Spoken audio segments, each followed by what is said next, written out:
Que là, les gens sont en train de voir notre interview, mais ils sont en train déjà de faire autre chose, en train de faire la cuisine, ou en train de faire un texto, ou de faire... Et ils sont pas vraiment à ce qu'ils font.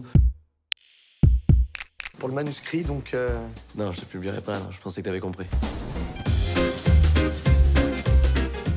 Le numérique, c'est un peu vu comme le diable. Vous êtes là pour bousculer un peu les habitudes. Jusqu'où? Ah bah ça, c'est à vous de me le dire.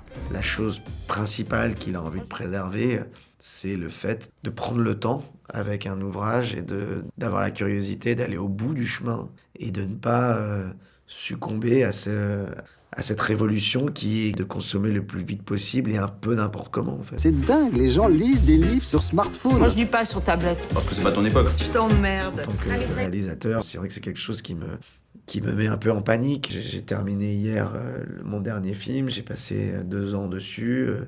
On a passé 5 semaines à le mixer. Quand on sait que beaucoup de gens le verront sur un smartphone avec un son totalement compressé, on s'est emmerdé à essayer de trouver des détails d'ambiance sonore, de choses pour nourrir justement et enrichir la bande son du film.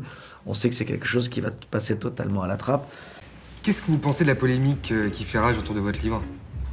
Quelle est la polémique? Sur Internet? Quoi, Internet Mais ça a changé même la perspective et en tout cas la fabrication des films. Je vous donne l'exemple par exemple du film d'Olivier. Olivier a tourné en 16 mm. Quand on tourne en pellicule, on n'a pas du tout la même façon de travailler que quand on tourne en numérique. Quand on tourne en numérique, on n'a plus vraiment à se pencher techniquement sur la lumière, sur le plateau. On sait qu'on peut tout refaire après en post-production, à l'étalonnage. On ne met pas autant d'attention en fait à ce que l'on fait parce que on se dit que ça va être consommé comme ça va être vu comme ça. Je dirais pas non plus que je suis addict, tu vois, mais... Non, mais si, t'as raison, c'est comme ça, les séries. C'est du visionnage compulsif.